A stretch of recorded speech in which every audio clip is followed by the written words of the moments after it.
My name is Rachel Engelbarts if you're new here. If you're not, welcome back. I'm glad you decided to join me again for another sit-down video. I'm gonna take these off because that anti-glare coating with the windows that I'm looking at is really distracting. So I do really enjoy like a sit-down video on occasion to kind of hash out on a deeper level experiences that I've had, like huge questions that I had as I've gone through things that I've experienced. I like to do a deeper dive into those things for other people that may be able to use that information themselves. One of those things is pregnancy updates. I binge watched pregnancy updates, especially when I was pregnant with the twins. I really didn't have time when I was pregnant with Eloise. Let me back up. I have 3 children. I have twins that are 2.75 years old. They'll be 3 at the beginning of January. And then I have a surprise baby, Eloise, who just turned 1 year old. These 2 pregnancies that I experienced are very, very different in a lot of ways, but surprisingly very similar in other ways. So I will explain on a deeper level what I mean by that. When I was pregnant with the twins, it was an ultra planned pregnancy, as in we did IVF and transferred 2 embryos, so it wasn't a huge surprise that we were having twins.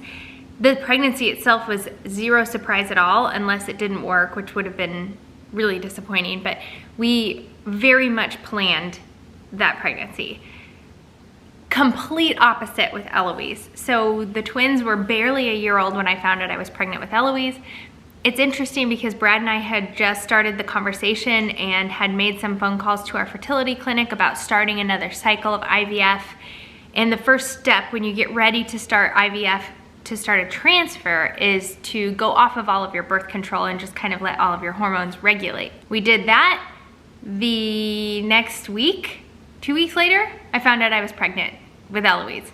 And it was very interesting because I found out very, very early in my pregnancy. Like, I had symptoms very early. So I had 2 hugely different pregnancies in terms of how they came about. And you would think that the pregnancies themselves would have been really different too, because one was with twins and one was with a singleton, but they were fairly similar in ways. So I'm gonna explain a little bit more about that. I've divided these pregnancies up into conception, first trimester, second trimester, third trimester. And I'm gonna go through each one of those things and kind of explain what was similar between the 2 pregnancies and what was completely different. I hope that you can learn something from this. I don't know if you're here because you are pregnant with a singleton after twins, or if you're pregnant with twins after a singleton, or if you just thought it was interesting that I'm sharing my perspective of both a twin and a singleton pregnancy, or you are, what other scenarios can I come up with? You guys have been following our family and our channel for a while and you're just gonna click on whatever I post for the heck of it. I don't know,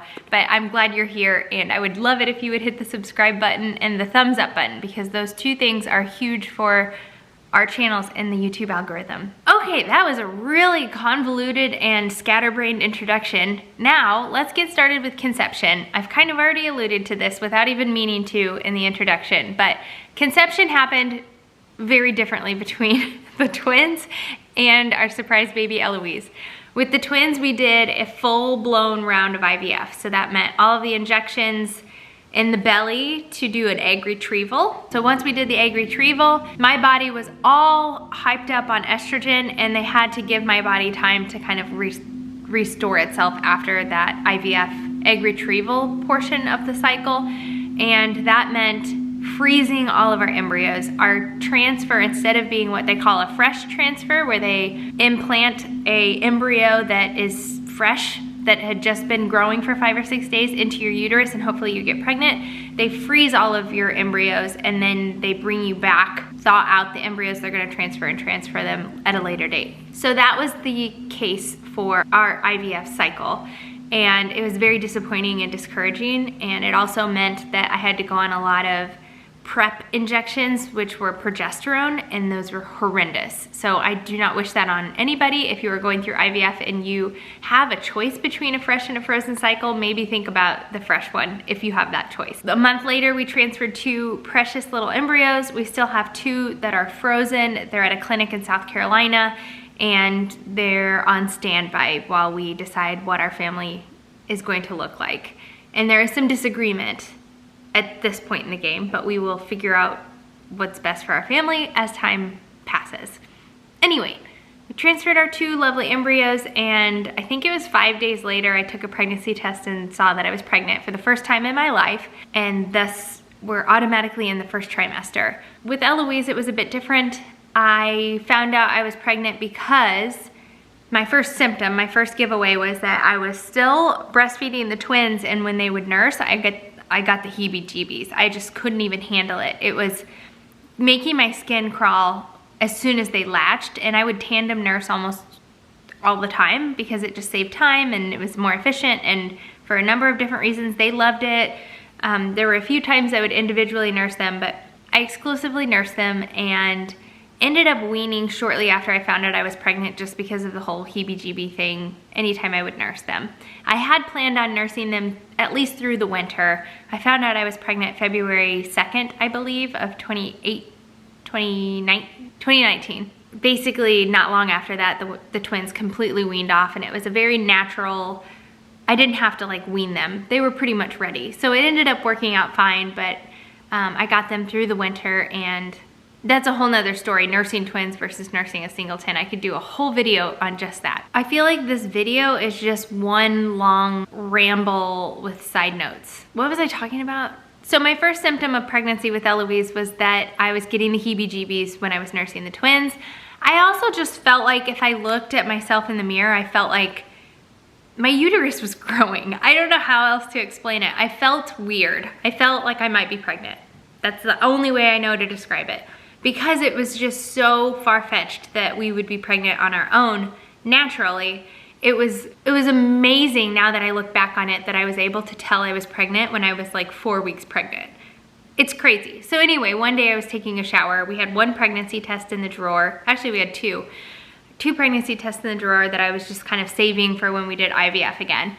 And I decided I was just gonna take one before I got in the shower. So I peed on it. I read the instructions. I peed on it and watched it. I watched it fully expecting to be pregnant. It was so weird. And the first line showed up, plain as day.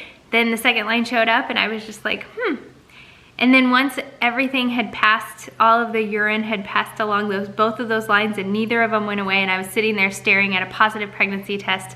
It wasn't until then that I was like, oh my Lord, and cried. I got in the shower and I cried. I think it was a mixture of feelings that was giving me tears. Of course, it was just like amazing and a miracle, but it was also completely unexpected and not at all what we had planned. I started doing the math. Well, first of all, I had no idea how pregnant I was. I guess I should have known that I, stopped birth control a month before, and so it was like, it should have been pretty obvious that I was only a month pregnant, but for it to be that positive, it was like, how in the world am I only a month pregnant? And then I started really questioning things. So yeah, it was a very, very strange feeling to have an unexpected pregnancy when we had to work so hard for our first pregnancy. And it wasn't all like a great feeling. I was really thrown off, and I'm a type A planner type person, and to have like this wrench thrown into our life plan, wrench in the best way possible, Eloise. You're a joy, and we're so happy that you're here. But at that time, it was just like a really strange feeling. I don't know how to explain it. If you've had an unexpected pregnancy, I think without having an unexpected pregnancy at a time in your life that doesn't feel ideal, you don't understand. Like, you can't possibly understand what that feels like. The beginnings of each of the pregnancies were really different, because obviously one was ultra planned and I was super duper excited, and one was like totally shocking. And then you feel really guilty about feeling maybe not 100% happy. It's a really, really strange feeling. Anyway, moving on into the first trimesters. Conception was really, really different with the twin versus singleton pregnancy. First trimester was pretty similar, although it was much worse with the singleton pregnancy. Weird as that is. You would think with the twin pregnancy, you have double the hormones. It's like, without question, gonna be a worse pregnancy. Not the case for me. I was way, way, way more sick with Eloise. I threw up way more times. I had a couple of days where I was throwing up around the clock, like waking up in the night and going to the bathroom to throw up. It was so bad. Another difference between those two was I had to be on like an anti-nausea medication for both of them. Very fortunate that just before I got pregnant with the twins, a brand new medication came out called Diclegis that is a category A, pregnancy category A medication, meaning they know it has no ill effects on the fetus. That's the best category of medication you can be in, and it is known to be totally safe for women during pregnancy. I can't tell you how many comments, like anytime I would mention I was taking Diclegis when I was pregnant with the twins, I would get so many comments about how they couldn't believe I was taking a medication that could hurt the baby just so that I wouldn't feel sick. Things like that. Not helpful. That's not helpful. I'm still mad about it because some women are quite literally on the verge of death with illness during pregnancy, and whatever can save mom and baby and help you function, especially if it's category A, I'm obviously all for it. So I took Diclegis with the twins. They have a new version of it now called Bongesta, I think is how you pronounce it. I would think that it would be a soft J, like Bongesta. Maybe it is, and I'm just pronouncing it like somebody from hillbilly country, Bongesta. So anyway, I took that with Eloise, and I've heard from a handful of people that maybe it's not as effective as Diclegis, and so maybe that's why I was more sick with Eloise. I don't know. I don't know if it was because of that, or because it was a Singleton, or because I had read a book with the twins about how you should gain, I can't even remember what it is now. The amount of weight you gain during pregnancy is directly correlated to the birth weight of the babies at birth with twins. And so it was really trying to get you to eat the book was trying to get you to eat as much as possible and put on as much weight as possible during your pregnancy, because that was going to give you a better outcome at birth. I made it my mission to eat a lot of ice cream with the twins. And not only did I not have time to eat during my Singleton pregnancy, I was also really active with the twins, and I was not as active with the twin pregnancy. That sounded confusing. I was active with my toddler twins that were here now during my Eloise pregnancy, and I had really nothing to be active for during my twin pregnancy. So a combination of that, I was growing one baby instead of two, I was more active, I wasn't probably eating as much. I did not gain weight near as quickly with my Singleton pregnancy as I did with the twin pregnancy. Oh, and I was way more sick. That's where I was going with that. So that pretty much wraps up the first trimester. There was some exhaustion in both pregnancies that I would say is about the same. I didn't notice being way more exhausted with one than the other. So I was just really exhausted with both. So moving on to the second trimester, this is when I started with the twins having kidney pain. And it was interesting because I had to go back and kind of remind myself what my symptoms were during each trimester to create this video. And it was just interesting watching my like 18 and 19 week update with the twins during my first pregnancy. I don't know, there's just some level of maturity and been there, done that during your second pregnancy that you just look back on your first pregnancy and you can't help but think you were kind of naive, which you are because it's your first pregnancy. So anyway, it was just kind of interesting. During the second trimester, I started having issues with my kidney. Isn't it ironic? Because if you've been following our journey, that's when we found out Eloise was having kidney issues during the second trimester. But I had hydronephrosis, which is exactly what Eloise has. And it was just due to the retroversion or dextroversion or there's a word that means your uterus rotates back and to the right. Sorry about the weird, like the sun's shifting and I'm getting some weird lighting. And it was putting pressure on my ureter that was draining my kidney, and it was causing fluid to back up in my kidney. I guess it's super duper common in pregnancy, but mine was like a grade 4, so I was actually getting pain from that hydronephrosis from the twins. I feel like I had it with Eloise too, but not near as severe as I did with the twins. During the second trimester, one thing that happened with Eloise's pregnancy that I didn't notice at all during the twin pregnancy was peripartum depression. And this is something I didn't know existed, and it hit me hard during the second trimester. It was awful. It's a lot like postpartum depression. So I had postpartum depression after the twins were born, and it didn't even really come about until maybe 3 months after they were born is when I started noticing that. But peripartum depression is a nasty beast on its own. It was horrible. If you are interested in learning a little bit more about peripartum depression or postpartum depression and what that looks like for me, which I know it can look like a lot of different things for a lot of different women, if you know somebody who you think might be going through that and you want to learn more information about it, doctors are great people to ask about something like that. But if you want to hear a personal story, ask me, DM me, write in the comments below, and maybe I can do a video on just that, because I think it's super duper important to understand that peripartum depression exists and it can be scary. That happened in the second trimester of my singleton pregnancy and not my twin pregnancy that I know of. Also in the second trimester, it became really obvious how fast time was going with my singleton pregnancy because I was chasing around toddler twins. At this point, they were like 16 months old. And they were so busy and they were just like tripping all the time. Oh my gosh, I can't tell you how many skin knees they have.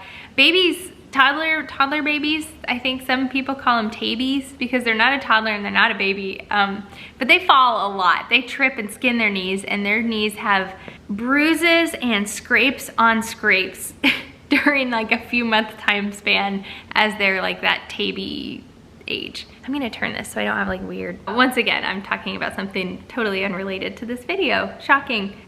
So yeah, time just went really, really fast in that second and third, even the third trimester with the singleton pregnancy when I already had a child to like run around and chase after. So if you're in your second pregnancy, you can look forward to that.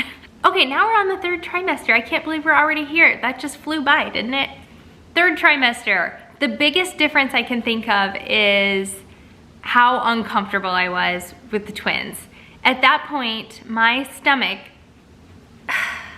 you know, it didn't even go out that far, but my skin, it was just like this big ball in front of me that I couldn't breathe. Lyndall was so far up in my right rib cage, I'm actually pretty certain I broke a rib at some point. Like I propped myself up on my elbow in bed and I can't remember if I sneezed or coughed, but I heard something crack and then had the most excruciating pain in my rib cage.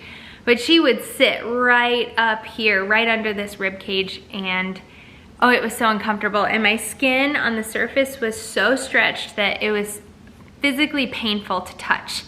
I couldn't even touch it. And my doctor told me that your abdominals are getting like micro tears in them as your belly stretches. And so your muscles are tearing, there's blood coming out inside your muscles and it hurts.